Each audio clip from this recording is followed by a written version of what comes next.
Detective जे का आज birthday है और सुबह से सभी दोस्त उसको फोन करके बधाइयाँ दे रहे हैं। डिटेक्टिव जे भी आज बहुत खुश है, लेकिन तभी उसे पता चलता है कि उसके एक दोस्त रोहन का उसके घर में संडे रात 10 बजे खून हो जाता है। डिटेक्टिव जे केस की जांच पड़ताल करने आता है और जिन पर शक होता है उन्हें बुलाता है और उनसे पूछताछ करता है। उसे 3 आदमियों पर शक था, जिसमें से एक मोहू था। मोहू से डिटेक्टिव जे पूछता है कि वो कल रात 10 बजे कहाँ था, तो मोहू कहता है, मैं तो कल पार्टी में गया था और मैंने रोहन से भी पूछा था, पर उसकी तबीयत ठीक नहीं थी तो उसने कहा तू अकेला चला जा और मुझे मना कर दिया, इसलिए मैं सर अकेले ही पार्टी में चला गया था। सुबह आया तो पता चला कि रोहन का खून हो गया। बड़ा अफसोस हुआ सर ये सुन के, पर मैं कातिल नहीं हूँ रोहन का सर। डिटेक्टिव जे ने चिंकू से पूछा तो चिंकू कहता है,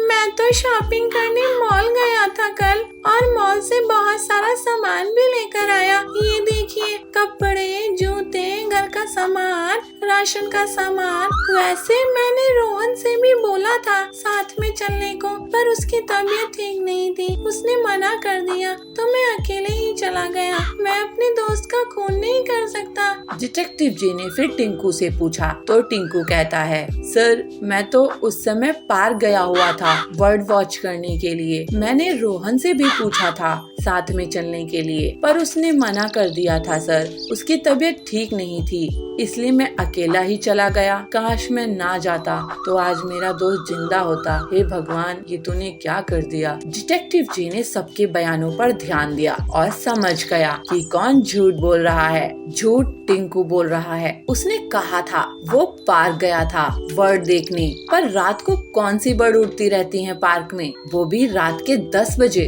डिटेक्टिव जे इसी बात को नोट कर लिया था और इसी से उसने समझ गया। उसने उसे पकड़ लिया और उसने अपना गुनाह भी कबूल कर लिया। इस तरह ये केस सॉल्व हो गया। गोंडा नाम की राज्य में सूरजभान नाम का एक राजा राज करता था। उसके एक बहुत ही सुंदर पुत्र था जिसका नाम था स्वर्णपुत्र। सूरजभान अपने पुत्र से बहुत प्रेम करता था, मगर उससे भी ज्यादा वो प्रेम करता था स्वर्ण पे, इसीलिए अपने पुत्र का नाम भी स्वर्णपुत्र रखा था। उसकी खजाने में सोने का भंडार था। उतना सोना दुनिया के किसी भी राजा के खजाने में नहीं था। इसके बाद भी खजाने में जितना सोना बढ़ता, सूरजभान की सोने की लालच भी अधिक होती जा रही थी। उसका दिन का अधिकांश समय खजाने में ही निकला जाता था। सोने की लालच की वजह से अक्सर वो अपने पुत्र को अनदेखा करता था।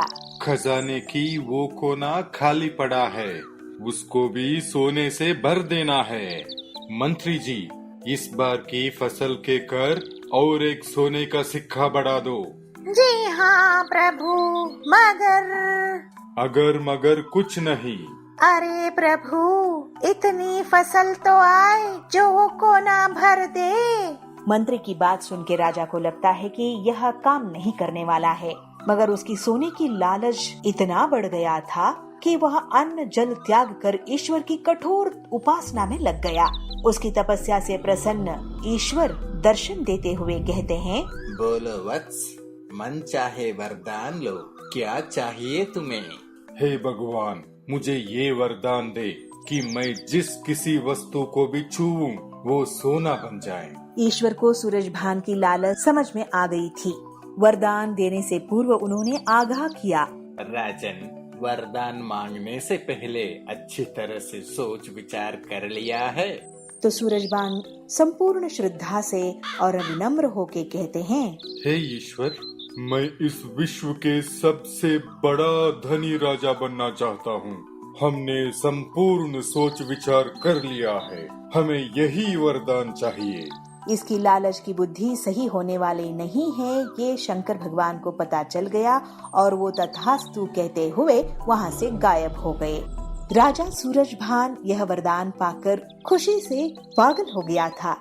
दूसरे ही दिन सोकर उठने के उपरांत अपनी शक्ति परखने के लिए उसने अपने पलंग को छूकर देखा। वह पलंग सोने का बन गया। सूरजभान बहुत खुश हुआ।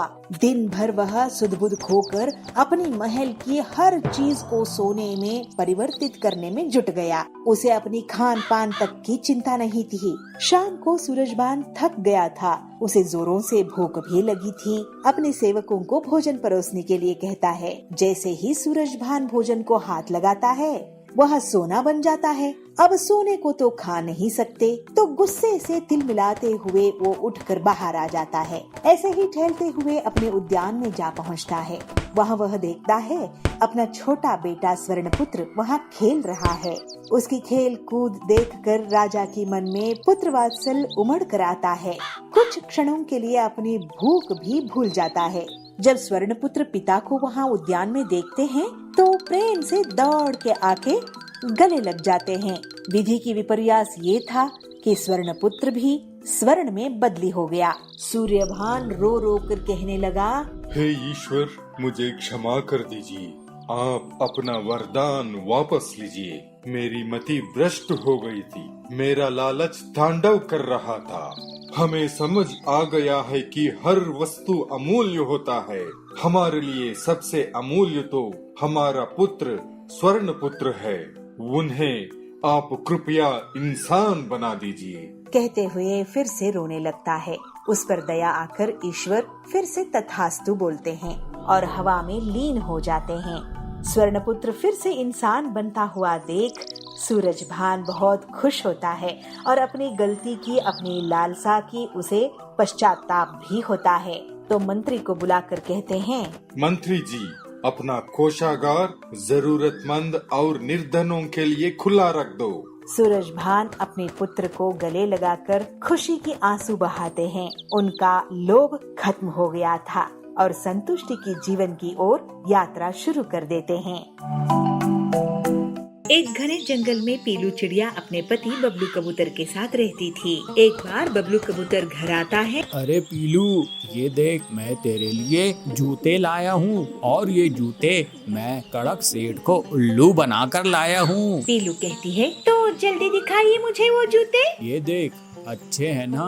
अरे मुफ्त का माल तो अच्छा ही होता है, लेकिन इसके मैचिंग मोजे आपने नहीं लिए। लगता है लालच करने में आपने कंजूसी कर ली।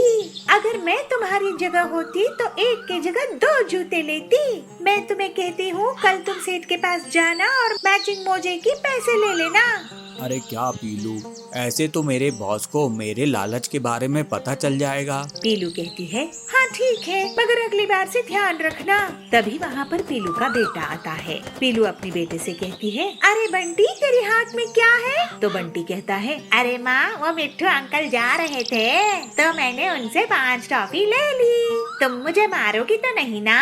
तो पीलू कहती है, नहीं बेटा, तुमने बिल्कुल अच्छा किया। तू तो अपनी माँ बाप के ऊपर पूरा जा रहा है। चल अब दाल चावल खा ले, मैं बबली आंटी के यहाँ जा रही हूँ। ये कहकर पीलू अपनी सहेली के यहाँ चले जाती है। पीलू अपनी सहेली के यहाँ रहती है तो उसकी सहेली कहती है, अच्छा हुआ पीलू तू आ गई। तो पीलू कहती है, अरे तूने इतने सारे बैग क्यों पैक करके रखी है? क्या तू कहीं जा रही है? उसकी सहेली कहती है, हाँ, मैं अब गाँव के जंगल जा रही हूँ। तो पीलू कहती है, लेकिन तुझे गाँव जाने के लिए पैसे कहाँ से आए? उसकी सहेली कहती है, मैंने एक लॉटरी का टिकट खरीदी थी, उससे मुझे 50,000 रुपए मिले, जिससे मैंने हवाई मोटर खरीदी है, उसी से मैं गाँव जा रही हूँ। मेरे पीछे तू मेरे घर की ख्याल रखना। ऐसे कहकर पीलू की सहेली वहाँ से चली जाती है। पीलू मन ही मन सोचती है, हे भगवान, काश मेरी भी लॉटरी लग जाती तो मैं भी घूमने जाती। मैं इतनी गरीब हूँ कि कहीं घूमने के लिए मेरे पास पैसे ही नहीं है। चलो देखते हैं, भगवान हो सके तो कृपा कर देना। कुछ दिनों के बाद पीलू को एक फोन आता है। दूसरी तरफ से आवाज आती है, हेलो बहन जी, आपको 2 करोड़ की लॉटरी लगी है। तो पीलू कहती है, क्या कहा? 2 करोड़ की? दूसरी तरफ से आवाज आती है, हाँ हाँ बहन जी, आपने बिल्कुल सही सुना, लेकिन आपको इस लॉटरी को लेने के लिए कुछ पैसे डिपॉजिट कराने होंगे। पीलू खुशी से झूम उठती है और अपने पति के पास जाकर कहती है, सुनिए जी, हमें 2 करोड़ की लॉटरी लगी है, लेकिन 2 करोड़ लेने के लिए हमें कुछ पैसे डिपॉजिट कराने होंगे। तो उसका पति कहता है, अरे पीलू कोई बात नहीं, 2 करोड़ पाने के लिए तो मैं कितने भी पैसे डिपॉजिट करा सकता हूँ। उसके लिए तो मैं अपना घर भी गिरवी रख सकता हूँ। दूसरे दिन पीलू उस नंबर पर फोन लगाती है। पीलू कहती है, ठीक है सर, आप बताइए मुझे कितने पैसे डिपॉजिट कराने होंगे। ज्यादा नहीं मैडम, सिर्फ 2 लाख रुपए आपको डिपॉजिट कराने हैं। मैं आपको एक नंबर दे रहा हूँ, उस नंबर पर आप पैसे ट्रांसफर कर दीजिए। जैसे ही हमारे पास आपके पैसे आएंगे, आपके 2 करोड़ रुपए मिल जाएंगे। पैसों की लालच में पीलू और उसके पति घर बार बेच देते हैं और पैसे उस नंबर पे डिपॉजिट कर देते हैं और फिर 2 करोड़ आने का इंतजार करने लगते हैं। पीलू अपने पति से कहती है, देखना जी, जंगल में हम सबसे अमीर हो जाएंगे। हाँ पीलू, फिर हम लोग उन पैसों से फ्लैट खरीदेंगे, अपने बेटे को बहुत बड़े इंग्लिश स्कूल में पढ़ाएंगे। हाँ जी, आप बिल्कुल सही कह रहे हो। पीलू आगे कहती है, उन पैसों से हम एक हवाई मोटर भी खरीदेंगे और दुनिया की सैर लगाएंगे, खूब मस्ती करेंगे। हाँ पीलू, हमारी किस्मत का तो ताला खुल गया। अब हमारी गरीबी हमेशा के लिए मिट गई है। आखिर अब हम अमीर जो हो गए हैं, अब हम अपनी सारी ख्वाहिशें पूरी करेंगे। धीरे धीरे बहुत से दिन निकल जाते हैं, लेकिन अभी भी पीलू की खाते में कोई पैसा नहीं आता है। अब पीलू और बबलू को चिंता सताने लगी थी। पीलू अपने पति से कहती है, अजी, मुझे लगता है हमारे साथ चीटिंग हो गई है। अभी तक हमारे पास कोई पैसा नहीं आया। हाँ पीलू, मुझे भी ऐसे ही लगता है। अब तो हमारे पास घर भी नहीं है, हम लोग तो कहीं के नहीं रहे। पीलू और बबलू बहुत परेशान थे। अगले दिन पीलू की फोन में घंटी बजती है। पीलू उस नंबर को देखकर बहुत खुश हो जाती है। फिर जैसे ही वो फोन उठाती है, पूछती है, जी भाई साहब, मेरे खाते में तो अभी तक कोई पैसा नहीं आया है। हाँ जी मैडम, आपके फोन में अभी एक OTP आएगा, वो OTP आप मुझे बताइएगा। उसके बाद आपके खाते में पूरे पैसे डिपॉजिट हो जाएंगे। पीलू की फोन पर OTP आता है और OTP वो बताती है और थोड़ी ही देर में उसे एक और मैसेज आता है। उसे देखकर पीलू रोते हुए कहती है, अरे हम तो लुट गए, बर्बाद हो गए। हमारे खाते में जो बचा कुचा पैसा था वो भी चला गया। इस तरह पीलू और उसके पति की लालच ने उनकी सारी संपत्ति लुटा दी। उनके लालच की वजह से उनका भविष्य खतरे में था। उनके लालच का फल उन्हें मिल चुका था।